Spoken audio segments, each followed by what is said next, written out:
Hola, yo soy Diana Gómez Pi y te doy la más cordial bienvenida a Pensar la Muerte, el resumen de El Encuentro Libertad por el Saber, organizado por el Colegio Nacional.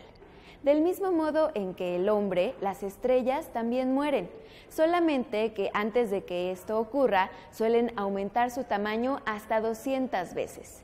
En esta fase son conocidas como gigante roja. Esto y más es parte de la siguiente mesa, en la cual los astrónomos Manuel Peinbert y Luis Felipe Rodríguez nos van a explicar todo acerca de la muerte de las estrellas. El día de hoy vamos a hablar sobre la muerte de las estrellas. El doctor Luis Rodríguez, aquí presente, y yo soy Manuel Peinbert. Entonces, ¿cómo se forman las estrellas? Las estrellas se forman de nubes de gas en el medio interestelar. Hay alguna perturbación en estas nubes en equilibrio y de repente se empiezan a contraer, y aquí inicia la manera como se forma una estrella. Al hacerse un objeto más compacto pierde energía. La contracción se va en dos aspectos, una en calentar el interior de la estrella y la otra en emitir. Entonces las estrellas se van, estas nubes de gas se van haciendo pequeñas hasta que en el centro su temperatura alcanza los 15 millones de grados centígrados. A esa temperatura es posible generar energía por medio de reacciones nucleares. En el centro de las estrellas se están convirtiendo cada segundo 10 a la 38 partículas de hidrógeno en helio. Y lo interesante de esto es que un átomo de helio pesa un poco menos que los 4 átomos de hidrógeno que lo forman. Y esa diferencia de masa se va en energía, y cada vez que se produce un átomo de helio se producen 10 a la menos 5 Hz de energía, pero si lo multiplicamos por 10 a la 38, cada segundo se producen 10 a la 38 de estos átomos, se tiene la luminosidad del Sol actual. Pero en estos procesos, una vez que terminan todos estos procesos, se produce la energía, y esta energía pues es la que hace que aquí estemos. Si no estuviera sucediendo esto en el Sol estaría frío, o no habría Sol, o en fin, quién sabe. El hecho es que la vida en la Tierra no existiría. ¿Qué pasa con esa formación de helio? El Sol lo ha estado haciendo durante 4.500 millones de años. Pues todo se acaba, y en una de estas se le va a acabar su hidrógeno en el centro. Cuando se le acaba el hidrógeno en el centro, ya no va a ser posible generar más energía por las reacciones de protón-protón que se llaman, que van de hidrógeno a helio, sino lo que va a suceder es que el núcleo se va a contraer, y se va a contraer y va a aumentar también la temperatura. Esto le va a pasar al Sol dentro de 5.000 millones de años. No hay que preocuparse mucho. Hay que preocuparse un poco más en que se tardará el Sol como 600 millones de años en aumentar su temperatura en la superficie, de tal manera de que la temperatura en la Tierra aumente por aproximadamente 6 grados centígrados. Pero la humanidad es capaz de hacer eso mucho más rápido. En el tiempo que va, ya ha aumentado la temperatura de la Tierra como 1 grado, debido a que se ha quemado el petróleo y debido a que se ha utilizado una gran cantidad de combustibles fósiles. Si nosotros seguimos haciendo esto durante este siglo, la temperatura de la Tierra podría aumentar como 6 grados, y eso sería catastrófico para la vida. Y el problema no está en las estrellas, como dice Shakespeare en algún lugar, sino está en nosotros. Nosotros podríamos destruir a la Tierra por este aumento de temperatura. Es un problema que nos lo contarán algunos otros miembros del Colegio Nacional en alguna otra ocasión, pero la muerte de la humanidad como la conocemos se podría deber por un aumento en la temperatura de la Tierra y no se va a deber, en este caso, a las estrellas. ¿Cuál es la importancia de la vida y la muerte de las estrellas? Bueno, aquí en resumen lo que les digo es que hay una nube de gas, que es esa nube roja que hay en el centro, se contrae, forma una estrella que empieza a transmutar hidrógeno en helio y cada bolita son 100 millones de años. Entonces el Sol vive como 10,000 millones de años, ya ha vivido 4,500 y llegando a los 10,000 millones de años se empieza a convertir en una gigante roja, después pierde su envoltura y termina ahí del lado izquierdo hacia arriba en unos puntitos chiquitos que son una enana blanca. Aquí está el resultado final, en la parte central está la enana blanca y hay este envolvente en rojo que se está llevando 2/10 o 3/10 de la masa del Sol hacia el medio interestelar y está modificando las condiciones del medio interestelar. El universo al formarse se forma con un 25% de hidrógeno y un 75% de hidrógeno y un 25% de helio. Esto se ha sabido en los últimos 50 años, pero antes había varias teorías sobre cómo se formó la galaxia y una de estas teorías, que se llama de la creación continua de materia, suponía que se formaba inicialmente puro hidrógeno y que después venía todo lo demás. Y luego vino la teoría de la gran explosión, o al mismo tiempo o antes. Estas dos teorías estaban en conflicto y finalmente ganó la teoría de la gran explosión. Durante la gran explosión se produce el hidrógeno y el helio y ya después las estrellas se encargan de formar los demás elementos. El poder encontrar con qué cantidad de hidrógeno y de helio se forma el universo nos lleva a buscar galaxias donde no se han formado estrellas o nebulosas planetarias tan viejas que cuando se formaron nada más eran de hidrógeno y de helio. Entonces las nebulosas planetarias han servido para encontrar la abundancia de helio y de hidrógeno, las que casi no tienen elementos pesados, y comprueban que la teoría de la gran explosión es la que se ajusta a las observaciones que tenemos ahora. Aquí lo que debemos de decir, y que seguramente pasa en otras áreas, es que la muerte es necesaria para la vida y la vida luego implica que va a haber muerte, y en esa medida pues tenemos que respetar tanto a la vida como a la muerte y honrar a la muerte. En el caso de la astronomía, como se lo estoy mencionando, en el caso de la vida de todos nosotros, pues recordar a nuestros antepasados y pensar que probablemente algunas personas nos recuerden, aunque sea por unos días. Muchas gracias. En el caso de las estrellas, vamos a ver que podemos pensar que tienen un mecanismo común de nacimiento. Todavía todo esto se investiga, todo lo que decimos acá está sujeto a revisión, pero claramente tienen dos maneras de morir y estas dos maneras están determinadas, como nos explicaba el doctor Peinbert, por lo que pesa la estrella, por qué tan grande o tan chica es la estrella. Curiosamente, mientras más grande la estrella, uno pensaría que más va a vivir porque tiene más combustible que quemar, pero no, lo quema muy rápido y diríamos que las estrellas de gran masa, aquellas que exceden 8 veces la masa del Sol, son llamarada de petate, para usar la terminología, el refranero mexicano, brillan muy intensamente pero duran poco. ¿Cuál es el escenario en el que se están formando y muriendo las estrellas? Pues es nuestra galaxia, nuestra familia de estrellas, la famosa Vía Láctea, que tiene del orden de 200,000 millones de estrellas, una de las cuales es el Sol, y donde hay estrellas que en partes están naciendo, en otras partes hay estrellas a mitad de su vida como el Sol, y en otras partes hay estrellas que están muriendo, en otras partes hay cadáveres de estrellas que ya murieron.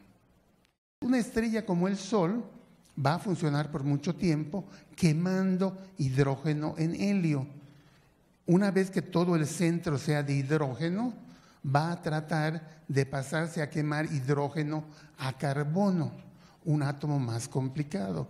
El carbono es el helio al que hemos juntado 3 helios para formar un carbono. Luego el carbono va a tratar de quemarse a oxígeno y así sucesivamente vamos a ir formando una estructura que va a ser reminiscente de una cebolla. En el centro los átomos más pesados, en las partes de afuera el hidrógeno. Pero aquí pasa algo terrible, que es lo que bifurca las dos posibilidades de una estrella. En el caso de una estrella de baja masa, no llegamos a esas etapas y simplemente ocurre lo que dice el doctor Peinberg, se forma una gigante roja, se pierde material, la parte central se va contrayendo. Pero aquí esto lleva a una situación literalmente explosiva, de que en las estrellas grandes la nucleosíntesis llega a formar fierro. ¿Y qué es lo que tiene el fierro en especial? Bueno, aquí tendríamos una estrella de baja masa, quizás similar al Sol. ¿A dónde llega? Pues tiene una parte externa de hidrógeno, una capa donde el hidrógeno va a helio, una capa interior, helio a carbono, y un núcleo de carbono. Todos estos elementos se comportan de una manera tal que va a ocurrir lo que nos platicó el doctor Peinberg. Pero, y se producen las hermosísimas nebulosas planetarias. No pude resistir mostrarles este montaje, ¿no? Porque tienen todo tipo de formas preciosas. En el centro una enana blanca en formación. Resulta que si yo trato de juntar hidrógeno para formar helio, el proceso me da energía, me regresa energía. Por lo tanto, si yo trato de comprimir algo que tiene hidrógeno y empiezo a formar helio, se produce energía que se opone, vamos a decir, a la contracción. Lo mismo pasa con el helio a carbono, así sucesivamente, hasta que llegamos a la transformación de silicio en fierro. Y si se fijan en esa curva, que es una curva que los que hacen física nuclear les encanta, el fierro está en la parte más alta de la curva. Y eso quiere decir que el fierro, cuando llegamos al fierro, yo sí trato de comprimir al fierro para formar elementos más complicados. El fierro no va a producir energía, al contrario, va a absorber energía. La curva de energía de Amarre cambia de naturaleza, y entonces lo que ocurre es que cuando se forma este núcleo de fierro, ese fierro no se va a oponer a la gravedad, y lo que va a pasar es que la estrella en cuestión de segundos se va a colapsar de una manera catastrófica. Esto ocurre rapidísimo. Uno diría, bueno, pues se contrae, ya se forma un hoyo negro. Aparentemente, en la mayoría de los casos, hay una especie de rebote del material y las partes externas rebotan y salen disparadas para afuera. Y muy calientes, emiten luz, el objeto aumenta su brillo enormemente y se produce lo que llamamos una supernova. Afortunadamente en nuestras vidas tuvimos no la vimos porque es en el hemisferio sur, pero en 1987, antes de que la mayoría de ustedes nacieran, en una región, una como galaxia cercana, que el doctor Peinberg es también un experto, a las nubes de Magallanes, se da una explosión de supernova. Y así es como entendemos, ¿verdad?, la muerte de las estrellas, como dos grandes avenidas, una que son las de baja masa, que nos llevan a la formación de una enana blanca. Las de alta masa nos llevan a cuerpos colapsados, estrellas de neutrones, hoyos negros, cuerpos realmente extraños, pero que también son muy importantes y que pues hay que entender todo esto para poder decir cómo va cambiando el universo. Y muchas gracias por su atención. En 1935, la física cuántica se revolucionó por un experimento fuera de lo común. En él intervenían objetos que no tienen mucho que ver entre sí. Una caja de cartón, un martillo, un frasco repleto de veneno y un gato. Déjenme decirles que este experimento se convirtió en uno de los más importantes del siglo XX. Pero, ¿qué les parece si para platicarnos más acerca de todo esto, vemos la siguiente mesa de un experto en ciencias de la complejidad, como es el doctor Alejandro Frank? Yo lo que quiero hacer es una breve introducción para intentar explicarles por qué en esta sesión de pensar la muerte hemos pensado 3 físicos platicarles sobre la mecánica cuántica. En todos los pueblos, en todos los grupos humanos, en el momento en que el hombre levantó la cabeza, su pregunta más relevante, tal vez la pregunta más relevante que todos nos hemos hecho y se han hecho nuestros antepasados es quiénes somos, de dónde venimos, qué estamos haciendo aquí. Y cada uno de esos pueblos ha construido una mitología. Esas mitologías se han convertido en religiones, se han convertido en distintas maneras de ver el mundo, pero la ciencia moderna también tiene una historia. Tiene una historia que algunos escritores, algunos científicos han llamado la más bella historia del mundo, que es nuestra historia. Y efectivamente, han oído ustedes hablar de la mecánica cuántica, que cambia nuestra idea del universo. Y cuántico lo que quiere decir es que la energía y otras cantidades no son continuas como creíamos, sino que están construidas en base a cuantos, a pequeños pedazos. Esta famosa H con una rayita arriba que se llama H barra es la representación más conocida de la mecánica cuántica, de las leyes de la mecánica cuántica, y básicamente lo que dice es que la luz, por ejemplo, de los átomos no es continua, no es una luz con todas esas frecuencias como había yo puesto en el diagrama anterior, sino que, por ejemplo, el hidrógeno tiene una especie de diagrama, como cuando va uno al supermercado y pueden leer un diagrama de líneas. Sin embargo, ya en esta época hubo una gran disputa sobre la luz. La luz es, en realidad, ondas o es partículas, y en realidad el consenso antes de llegar a la mecánica cuántica fue que la descripción ondulatoria era la más adecuada. Es una onda que se difracta. Nos hablará Alberto Guijosa del experimento más famoso de la mecánica cuántica, que es el experimento de las 2 rendijas. Bueno, como ya decía Alejandro, vamos a seguir hablando, vamos a tratar de desglosar este tema de física cuántica, y para eso, como continuación de lo que nos estaba platicando Alejandro, los invito a que nos imaginemos cualquier situación de la vida cotidiana. Entonces puede ser nosotros aquí mismos en esta aula, o yo puse ahí un señor en su oficina, ¿no? En cualquier situación así, nuestros ojos nos indican que ante nosotros tenemos un montonal de cosas, ¿no? Una inmensa variedad de objetos y distintas sustancias, y nuestros ojos nos parecen indicar que todos esos objetos y sustancias no tienen nada que ver uno con otro, son completamente distintos. Bueno, gracias a la física moderna sabemos que en realidad nuestros ojos nos engañan. Sabemos que lo que en realidad está allá afuera no es eso, sino algo que más bien se ve así. Es decir, una y otra vez los mismos bloquecitos básicos, los mismos ingredientes básicos de la naturaleza repetidos. Entonces, gracias a la física sabemos que todo, absolutamente todo en el universo, desde nuestros propios cuerpos hasta la estrella más lejana, está hecho de partículas chiquitititas. Entre ellos, los electrones y los quarks que forman los átomos, que son los componentes de los átomos, y también otros bichos como, por ejemplo, los fotones, que son las partículas de las cuales está formada la luz, con la que lo estamos viendo ahorita. Entonces, todo está hecho de partículas. el punto básico es que en el mundo microscópico, cuando llegamos a experimentar con él, a jugar con él, nos dimos cuenta que las leyes que operan ahí, de hecho, no son las de la física clásica, esto que llamamos la física clásica que muy bien nos describió Alejandro. Resulta que esto es lo que predecimos. Predecimos esto, que tiene que salir esto si los electrones son canicas, si pasan por una ranura o por la otra. Vamos y hacemos el maldito experimento y lo que pasa es no sale esto, sino sale algo como esto. Salen muchas franjas alternando entre zonas donde caen muchos electrones y zonas donde caen muy pocos. Si yo les quisiera explicar por qué salen tantas franjas, por qué salen varias franjas, de hecho nos tardaríamos bastante más, pero no se distraigan ahorita con eso, no importa. El punto nada más es que esto claramente, este resultado cuando hacemos el experimento, claramente es muy distinto a nuestra predicción, ¿no?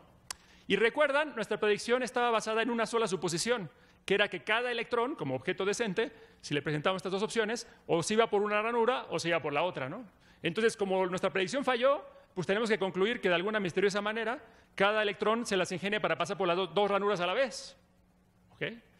Pero pues eso suena marcianísimo. O sea, ¿cómo pasa por las ranuras a la vez? O sea, si empezamos a contar cosas así y progresivamente nos van a creer menos y menos y menos, ¿no? Y de hecho eso es correcto. No nos crean lo que decimos, porque esto es absurdo, ¿no?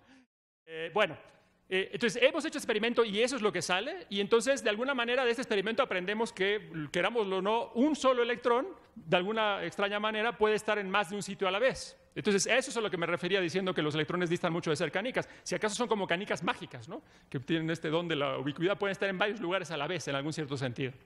Ok, ahora, este experimento, como digo, lo contamos aquí con dos ranuras. Y entonces, ¿qué es lo que pasó en el experimento? Le planteamos al electrón dos opciones distintas, dos caminos distintos para poder llegar a la pantalla donde le vamos a detectar. ¿Y qué hizo el canijo electrón? En lugar de contentarse con tomar un camino o el otro, se aborazó y tomó los dos a la vez. ¿Okay? Ahora, ¿qué pasará si hacemos un experimento con tres ranuras mejor? Bueno, pues de hecho con argumentos similares podemos llegar a concluir que ante estas tres opciones el canijo electrón toma los tres caminos a la vez. Y si hago 137 ranuras, concluimos que toma 137 caminos a la vez. Y si hago infinitas ranuras, o lo que es lo mismo si quito la placa, entonces concluiremos que toma todos los caminos a la vez. O sea, estas canicas mágicas pueden hacer eso. De eso estamos hechos. La física cuántica de verdad funciona. De hecho, no solo es que explica estos experimentos, explica cualquier cantidad de cosas y cualquier cantidad de propiedades importantes de nuestro universo. Ni siquiera les voy a leer esta lista ahí, y esta es una lista apenas parcial. Hay muchísimas cosas que explica la mecánica cuántica, la física cuántica, y por eso creemos en ella. La física cuántica de verdad funciona, de verdad es la ley en nuestro universo. Quizás incluso más conectado con ustedes que toda esta lista de propiedades básicas que existen en los átomos, que las galaxias, etcétera, déjenme decirles nada más una cosa más, que es, de hecho, la física cuántica, poco sabido, dato cultural poco sabido, la física cuántica está detrás de la electrónica. Los físicos estamos convencidos de que la física cuántica son las leyes básicas del universo. Y ahora, regresando a la imagen del principio, bueno, este es nuestro universo se ve así. Y acabo de tratar de convencerlos, o por lo menos sugerirles algunas de las ideas por las cuales creemos que cada uno de esos bichitos que está ahí, cada uno de esos puntitos, es como una canica mágica. Entonces todo lo que hay es mágico, o sea, vivimos en un universo realmente mágico. Bueno, ese es el tema, el gran misterio, principal misterio central de la física cuántica. Ese es el misterio que está muy bien representado, muy bien descrito, transmitido con este ejemplo del gato de Schrödinger, y ese es justamente el ejemplo que nos va a platicar Elías. Como bien dice Alberto, ese es justo el asunto, ¿no? Después de que en el 25, 26 terminaron de construir la teoría, la mecánica cuántica, gente como Schrödinger, Heisenberg, y era una teoría que funcionaba de maravilla para hacer predicciones, para poder explicar un chorro de cosas, pudieron empezar a pensar en las consecuencias como filosóficas o consecuencias más profundas de la teoría, ¿no? Y una, o creo que la más importante es justo esa, ¿no? O sea, si sabemos que el mundo a nivel fundamental es tan extraño y que nosotros estamos hechos justo de esos elementos descritos por la mecánica cuántica, ¿cómo es que el mundo a nivel macroscópico es tan distinto, ¿no? Y parece estar perfectamente bien descrito por la física clásica de la que nos habló Alejandro. Bueno, entonces, ¿en qué consiste el experimento? Bueno, la idea es tomar una caja cerrada, poner ahí dentro un gato y poner un mecanismo que consiste en lo siguiente. Agarras y pones un poco de material radioactivo. ¿Qué significa esto? Es que tienes un conjunto de átomos que tienen una cierta probabilidad de desintegrarse espontáneamente. Y después, entonces, lo que haces es conectar un mecanismo que es tal que si alguno de estos átomos se desintegra, entonces se activa un martillo que rompe una pequeña botella con veneno y entonces el veneno se libera y mata al gato. ¿Okay? Entonces, por un lado, si alguno de los átomos se desintegra, el gato muere, pero si por otro lado ninguno de estos átomos se desintegra, entonces el gato no le pasa nada porque el martillo no se acciona, etc. ¿Okay? Y entonces, bueno, ese es el experimento de Schrödinger, el experimento pensado de Schrödinger. Y el asunto es que si uno lo piensa con cuidado, se da cuenta que, bueno, Alberto ya nos platicó de este comportamiento extraño de las cosas microscópicas, ¿no? Y entonces, desde el punto de vista de la mecánica cuántica, uno de estos átomos no es que decayó o se desintegró o no, sino que entra en este estado extraño, ¿no? Como indeciso de haberse desintegrado o no haberse desintegrado. Y entonces, si ese es el caso, pues esta indeterminación o indecisión del átomo se va a como propagar, ¿no? Entonces el martillo también va a entrar en una indecisión o indeterminación de si se movió o no, y la vasija va a entrar en una indeterminación de estar o no rota, y entonces el gato va a terminar en una indeterminación o indecisión de si está muerto o no. ¿Okay? Entonces lo que Schrödinger nota es que, aquí hay una cita de Schrödinger que dice lo siguiente, es un artículo de 1935 donde plantea todo este experimento pensado y dice lo siguiente: una indeterminación originalmente restringida al dominio atómico se transforma en una indeterminación macroscópica. ¿Okay? Entonces él se da cuenta que en cierto sentido la teoría te invita directamente a que esto suceda, ¿no? Así que si hay esta indeterminación en el mundo de las cosas pequeñas, vas a poder construir una situación donde la vas a transformar o llevar a una situación macroscópica. Bueno, y entonces, finalmente, para concluir, quiero decir lo siguiente. Tenemos esta teoría que es la mecánica cuántica, que yo ya dije varias veces es una maravilla desde el punto de vista práctico, pero sigue siendo una pregunta abierta cómo es que debemos de entenderla, ¿no? O sea, ¿qué es lo que la mecánica cuántica nos dice sobre cómo es el mundo que está allá afuera, ¿no? Y entonces, pues hay varias alternativas con respecto al gato, ¿no? Por ejemplo, o varias preguntas que quedan abiertas. ¿Puede estar un gato vivo o muerto a la vez? ¿Sí o no? ¿Está necesariamente vivo o muerto, pero la mecánica cuántica es incapaz de determinarlo? Que es lo que dirían estas teorías de variables ocultas. ¿O está el gato vivo y muerto, pero solamente por una fracción de segundo? ¿O está vivo en un mundo, pero muerto en otro? Pues tenemos todas estas alternativas. Y lo interesante es que digamos, lo que parece claro, que es un poco cerrando cosas que dijeron ya aquí, es que lo que nos enseña el mundo cuántico quizás todavía no lo terminamos de entender, pero lo que es claro es que el mundo cuántico o el mundo a nivel microscópico, etcétera, es radicalmente distinto a las ideas clásicas o que tenemos digamos, de sentido común, ¿no? Entonces, aunque todavía no sepamos exactamente qué es lo que pasa a nivel cuántico, lo que estamos seguros es que es algo radicalmente distinto de lo que nos imaginamos. ¿Okay? Bueno, muchas gracias. El origen de la vida está íntimamente relacionado al nacimiento de la primera célula. Esta pequeña unidad representa la funcionalidad de todo ser vivo. Pero, ¿qué es lo que ocurre en el cuerpo humano cuando las células comienzan a morir? ¿Esto debería de preocuparnos de alguna manera? Estas son algunas dudas que se responden en la siguiente mesa a cargo del doctor en Ciencias Médicas por la UNAM, Adolfo Martínez Palomo, quien también es miembro del Colegio Nacional. En esta misma mesa también se encuentra la investigadora de infectómica del CIMBESTAF, Ana Lorena Gutiérrez Escolano. Vamos a ver qué es lo que nos dicen. Primeramente quiero platicarles sobre los microorganismos que nos causan una enfermedad. Estos microorganismos en general podemos dividirlos en tres, que serían los parásitos, que tienen un tamaño muy semejante a las células de las que estamos constituidos. Si nosotros observamos que estos parásitos son de este tamaño, podemos observar entonces el tamaño que tiene una bacteria en relación a estas células. Y si ahora vemos a estas bacterias, lo que podemos observar es el tamaño que los virus tienen en relación a las bacterias. Esto es que si nosotros nos imaginamos que una célula fuera del tamaño de un estadio de béisbol, el montículo del pitcher sería una bacteria y una pelota sería un virus.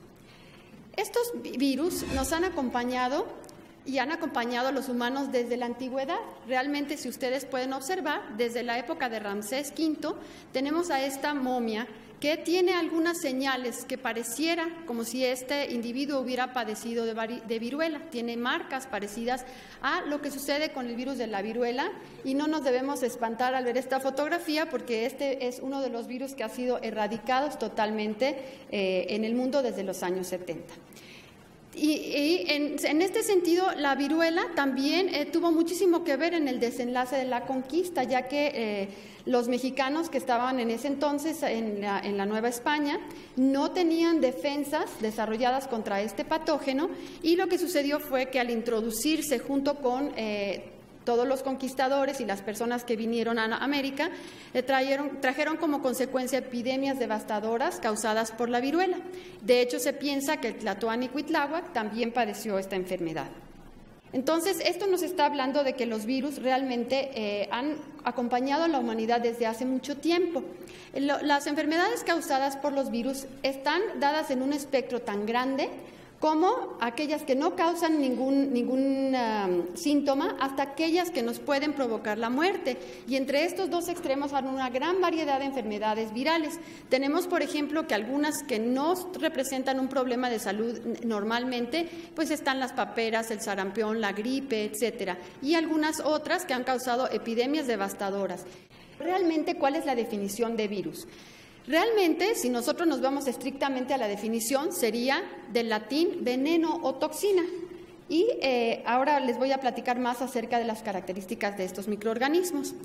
Realmente son microorganismos muy sencillos, están compuestos solamente de un genoma, que puede ser un ácido nucleico como DNA o como RNA, y este ácido nucleico está rodeado por proteínas que lo protegen. Así de simples son los virus y con esa simplicidad son capaces de causar estas enfermedades tan devastadoras. No sé si ustedes han escuchado, pero muchas veces nos cuestionamos, ¿qué es un virus? Realmente es una partícula que se encuentra entre lo vivo y lo no vivo. Realmente esto es una cuestión de definición. Realmente es que nosotros mismos, al haber decidido cuáles son las características de un ser vivo, estamos limitándolos.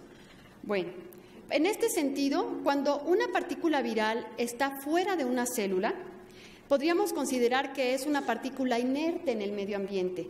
¿Por qué inerte? Porque no tiene capacidad de respirar, no tiene capacidad de reproducirse y no tiene un metabolismo propio, es decir, no tiene las capacidades o las definiciones o lo que nosotros contamos en la definición de ser vivo. Sin embargo, cuando estos virus tienen la capacidad de penetrar en una célula, la historia cambia de lo blanco a lo negro. De ser partículas inertes se convierten en una partícula que tiene la capacidad de multiplicarse de una manera muy eficiente.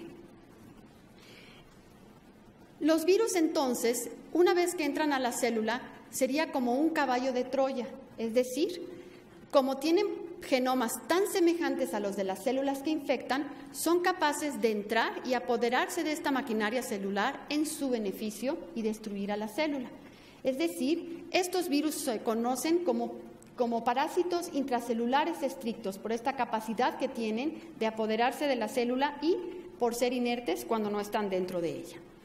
Entonces, las células realmente pues no están expuestas a estos virus y también van a tener una capacidad de censar estas infecciones y han desarrollado lo que conocemos como defensas antivirales, es decir, la célula reconoce que está siendo infectada y ella va a tener una reacción en contra de la infección. ¿Por qué? Porque si limita esta infección, un individuo ya no va a ser infectado. Si no tiene la capacidad de limitarlo, el individuo, entonces la infección viral va a progresar y el individuo va a padecer la enfermedad producida por esto. Entonces, dentro de todas las defensas antivirales que existen en las células, yo quiero platicarles hoy de tres que me resultan muy interesantes por su relación con la muerte. Una de ellas es la apoptosis, y la apoptosis es... su significado es una muerte celular programada genéticamente que ocurre en organismos pluricelulares. ¿A qué se refiere con esto? Cuando una célula recibe un estímulo como el de un virus, ella misma programa su suicidio desde la genética para eliminar este potencial agente que puede causar desde una enfermedad leve hasta la muerte de quien lo padece. Muchas de las moléculas que hoy sabemos que participan en la apoptosis han sido descubiertas estudiando a los virus. ¿Por qué? Porque estos virus, al tener esta capacidad de copiar a todas estas moléculas que ayudan a esta muerte celular programada, los virus las han podido copiar y emular estas actividades de tal manera que estudiando a los virus hemos podido, además de entender muchas cosas a nivel celular, aprender acerca de la apoptosis. Entonces, otras de las defensas antivirales que puede hacer la célula es la conocido como autofagia.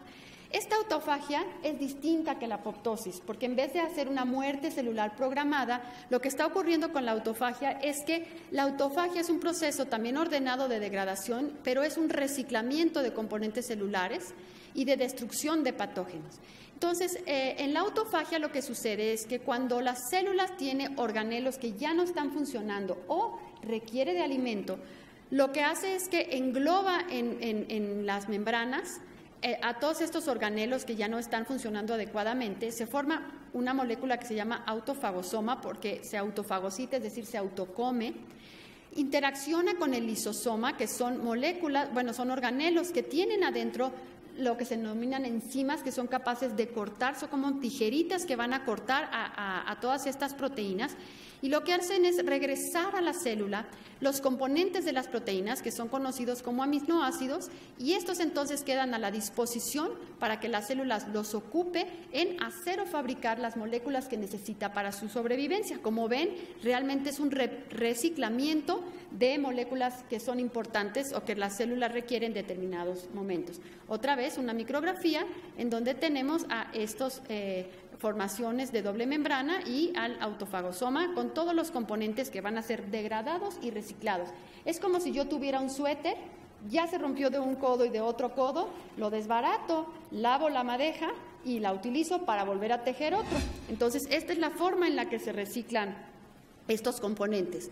Entonces, la autofagia o este reciclamiento de los componentes celulares es muy importante para muchas cuestiones, por ejemplo, para cuando hay inanición o falta de alimento en la célula. Cuando hay inanición o las células están en un contexto en el que no hay alimento, hay altos niveles de autofagia, y esto se ha estudiado mucho en las levaduras a nivel unicelular, porque degradan a sus propias proteínas, reciclan, como les decía, estos componentes que forman a las proteínas y vuelven a sintetizar proteínas que son esenciales para su función. Pero lo que es muy interesante es que a nivel ya de un individuo, por ejemplo, los bebés van a estar en el útero y van a estarse alimentando siempre a través del cordón umbilical de la placenta de la madre. Cuando estos bebés nacen, en el momento en que el cordón umbilical se corta, el bebé ya no respira a través de la madre ni se nutre a través de la madre, sino que empieza a tener que hacer estas cosas autónomamente. En este momento hay una gran cantidad de células que entran en autofagia a altos niveles para producir o reciclar proteínas de las propias células del bebé y alimentarlas hasta que el bebé empiece a tener una alimentación. El envejecimiento, por ejemplo, se piensa que podría estar relacionado con esta autofagia. ¿Por qué? Porque la falla en la autofagia hace que se acumulen células dañadas, estas no se pueden reparar tan rápidamente y entonces puede ser que esto tenga que ver con el establecimiento del envejecimiento de un individuo. Finalmente, ya para terminar, lo que les quería comentar también es que hay una tercera forma de muerte, que es la necrosis. La necrosis es un proceso en donde la célula puede ser agredida por un patógeno o por condiciones accidentales como la falta de oxígeno, etcétera. Y esta célula normal se hincha, todos sus componentes se hinchan, y esto va a traer como consecuencia que la membrana finalmente se rompe, las células prácticamente explotan. Y en este momento, cuando esto ocurre, ya no hay una vuelta atrás, como por ejemplo en la autofagia, en que es una modulación, sino que la célula se rompe completamente y no hay una vuelta atrás, no se pueden reparar. Pero además, esta salida explosiva expone a muchas de estas moléculas hacia afuera de la célula, dañan a las células de alrededor y además muchas células vienen corriendo que son encargadas de comerse todo lo que está aquí para que no interfiera con el resto de las células, y esto trae como consecuencia entonces que haya un fenómeno como la inflamación. En este caso, por ejemplo, la necrosis puede ser un mecanismo antiviral que permite que la célula se suicide cuando el virus produce inhibidores de la apoptosis, es decir, que cuando hay una apoptosis y el virus está inhibiendo la apoptosis, la célula inmediatamente entra en necrosis. Este efecto se llama necroptosis y entonces la célula puede destruir al patógeno. ¿Qué pasaría si no existiera la muerte celular? Algunos de nosotros que ya pasamos o que andamos, para no dar muchos datos, por los 70 años, ¿saben lo que nos hubiera ocurrido hacia los 70 años si no existiera la muerte celular? Tendríamos un intestino de 16 kilómetros de largo, porque todos los días las células del intestino, las células de la mucosa del intestino se renuevan día con día. Y si no se renovaran, pues teníamos un intestino que llegaba de aquí, pues no sé, a Tres Marías más o menos. Entonces, sería bastante complicado. Y lo único que se podía más o menos parecer a cómo seríamos si no hubiera muerte celular sería pues a un dinosaurio. Pero otro dato, y he verificado el artículo, no lo creía cuando lo leí hace poco en un libro de texto, dije, este señor está exagerando, pero fui a la publicación original ayer en Nature y hicieron el estudio y dicen, pues más o menos para los 70 años tendríamos un intestino de este pelo. ¿Y cuántas toneladas de células linfáticas, de células producidas por los ganglios linfáticos y por la médula ósea tendríamos? 2 toneladas. Entonces, imagínense los problemas para que pudiéramos entrar aquí al auditorio con un intestino de 16 kilómetros y 2 toneladas de células linfáticas que nos cuelgan. Esto parece exageración, pero no lo es. Y lo que pasa todos los días en el interior de ustedes, de cada uno de ustedes, es lo siguiente.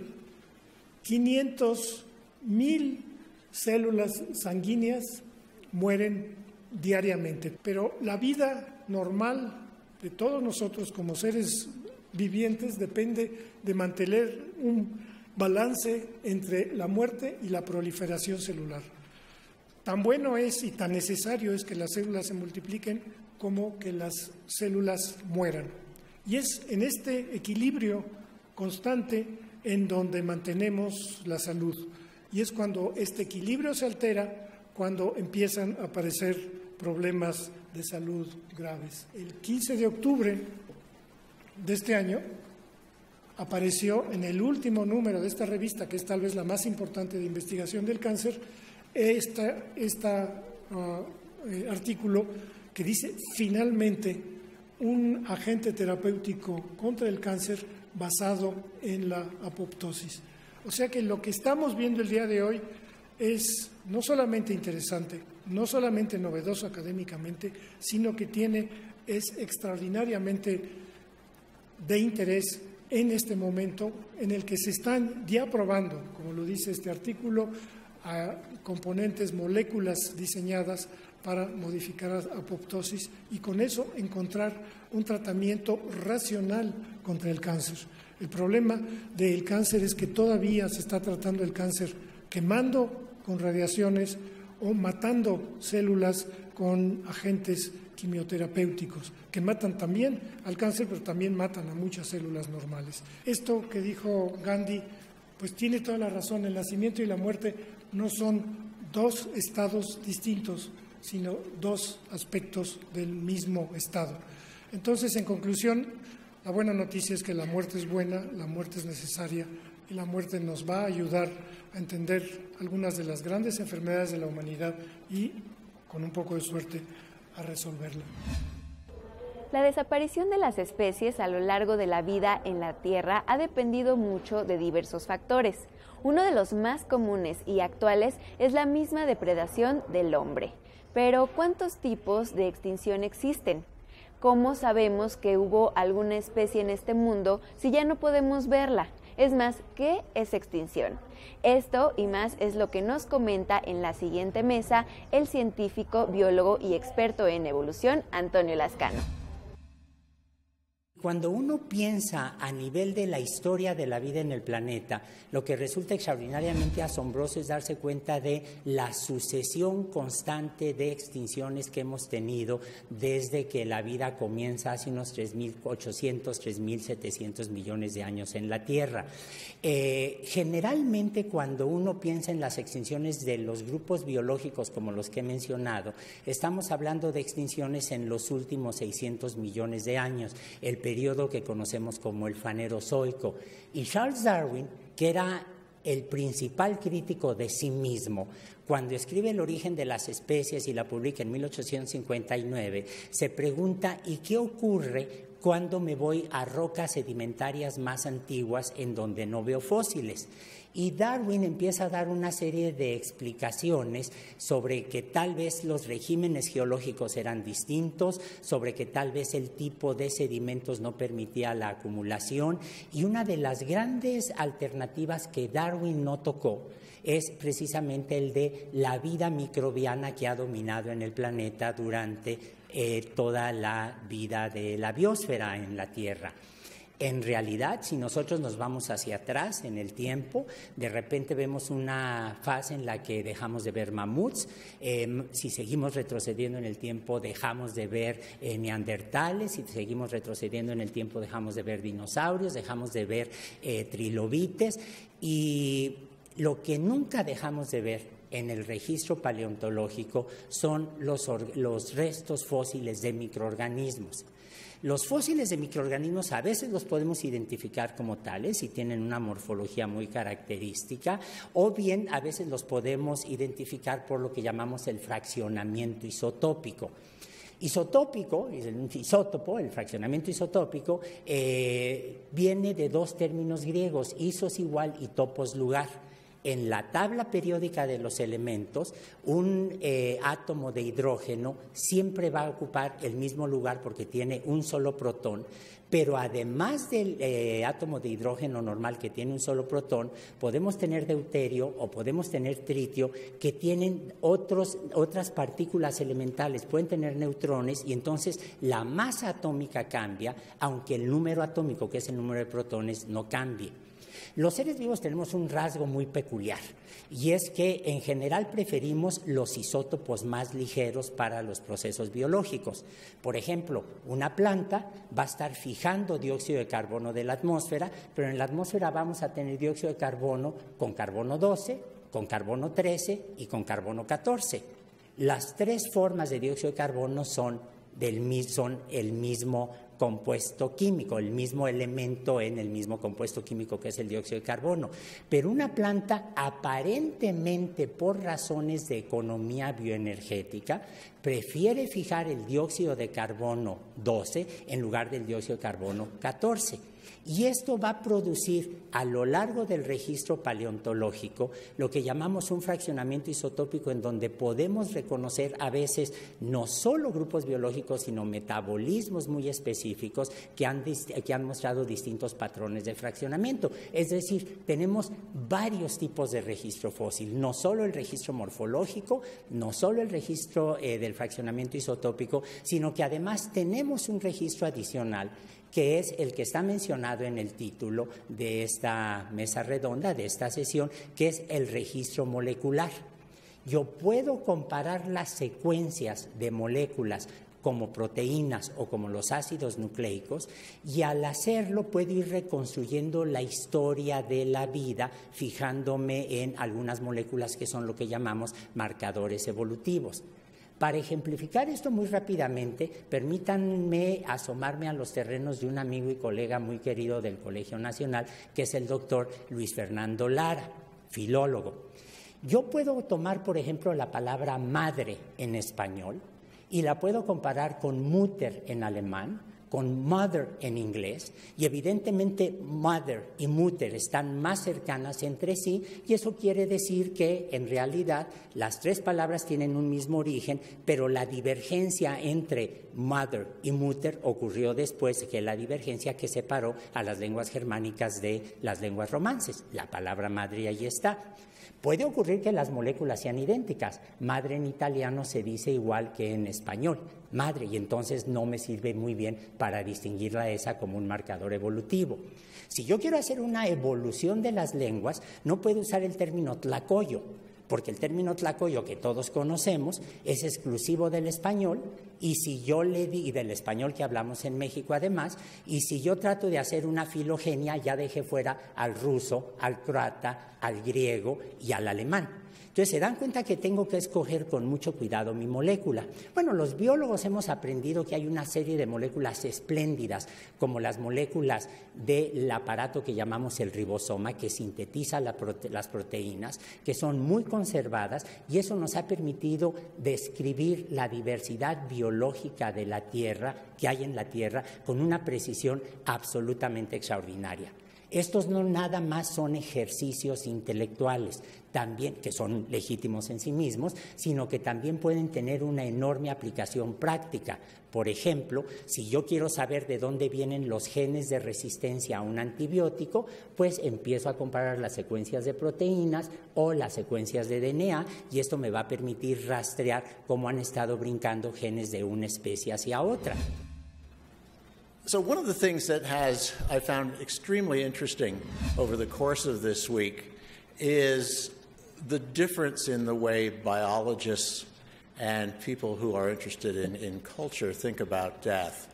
Certainly, as you all know, and as we heard in some wonderful lectures earlier in the week, that cultural beliefs really imbue death with a tremendous importance, probably because we all contemplate our own death, we all experience the death of family members and loved ones. In biology, death is treated somewhat more prosaically. Death is simply the inevitable consequence of life. Without death, the experiment of life on the planet Earth would have been very short, and so it is, in some ways, death is simply the other side of that coin called life. Now, that said, it is true that all organisms eventually die, but the biological significance of that death is slightly different, I think, between, say, animals like ourselves and microorganisms. So that in a microorganism, death is simply the way of completing the carbon cycle. If you think about it, we can think of a world in which there are photosynthetic bacteria that remove carbon dioxide from the atmosphere and fix it into the organic matter in their cells. If there is no death, in time, those microorganisms will simply deplete the atmosphere of CO2 and the experiment of life will be over. So somehow there has to be a way of cycling that carbon back into the atmosphere so that it will be available for future generations of photosynthetic microbes. And that, of course, is done by other bacteria, at least originally on the young Earth. And those are bacteria that, like ourselves, will respire organic matter or ferment it, obtaining energy from those reactions and essentially liberating CO2 back into the atmosphere.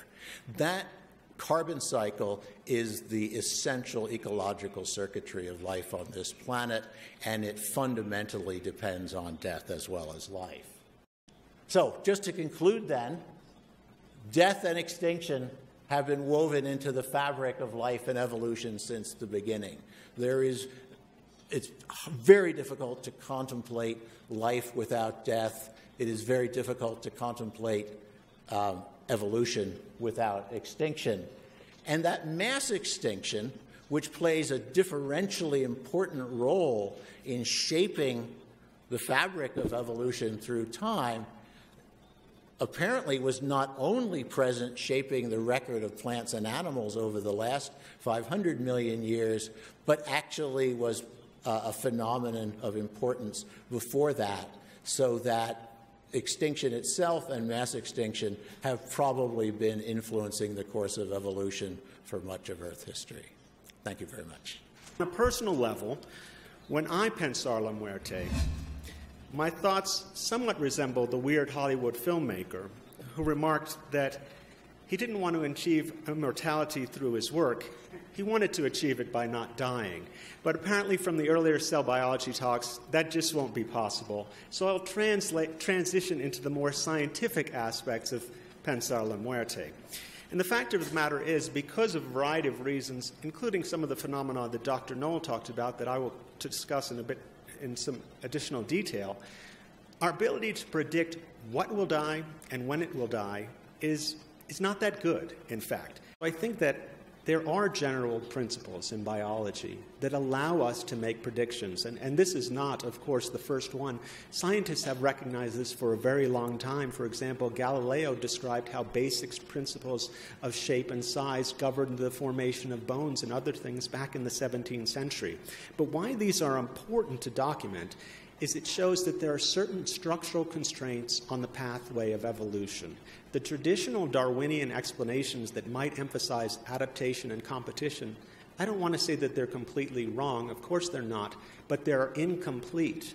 There are certain things about life forms that make them more likely or less likely to survive through time that have nothing to do with how fit or how well adapted they are. So what I've tried to talk about today is that things can show contingent behavior, that is to say, they're historical, but maybe the fact that they're historical allows us to make predictions about them. So it kind of turns this notion, or I try to turn this notion of contingency on its head. History can allow prediction. I will admit that on the whole, evolution is largely unpredictable, but you can go to places like the beautiful Azore Islands here, and you're guaranteed to find distinctive species because it's an isolated island. Further, you can go back and look at rocks from the Cambrian period 500 million years ago, and you can either be out there in the field or looking at the fossils in those rocks and see the predominant role that the environment plays. El tiempo ha exhalado su último suspiro y este programa llegó a su fin. Yo te agradezco muchísimo habernos acompañado en las mesas y conferencias que te presentamos el día de hoy. Pensar la muerte casi se acaba, pero quiero recordarte que el Colegio Nacional todo el año tiene eventos pensados para ti, así que puedes checarlos a través de sus redes sociales. El día de mañana, el encuentro Libertad por el Saber tendrá un concierto de gala inspirado en Shakespeare y la muerte. Te sugiero no perdértelo. Yo soy Diana Gómez Pi y fue un placer estar contigo hoy.